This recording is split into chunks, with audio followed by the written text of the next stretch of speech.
কাকা এত দুর্বল মনে করেন না আমা করে টি-20 বিশ্বকাপের ফাইনাল খেলতে যাইতাছি, তাও আবার ইন্ডিয়ার লগে। কস কি তোর আবার ফাইনালে গেলি কেমনে?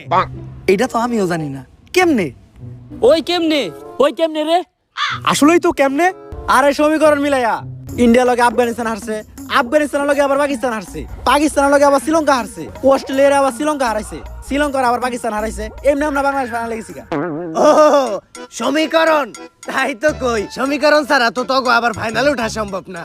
হন, ছোটবেলায় আমার নানি আমার একটা কথা কইতো, সমীকরণ মিলিয়ে যারা ফাইনালে যায় তাগো জোর নাই পুতাই। অনেক হইছে, কথা কই আর শরম পাওয়ার দরকার নাই। ট্রেনের সিটে অন্তত বয়ে যাইতে দিতাছে, এতেই আলহামদুলিল্লাহ। কোন কি ভাই, সিটে বয়ে যাইতে তো টিকিট লাগে, আর আমগো কারো কাছেই তো টাকা নাই, আমরাই তো যাইতেছি আপনার ভরসায়। টাকা তো আমার কাছেও নাই।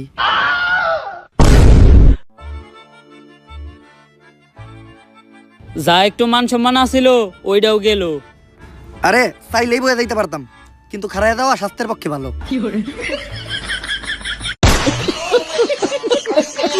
শান্ত ভাই, লাস্ট 60 ম্যাচে তো আপনি একটা 6 মারেন নাই।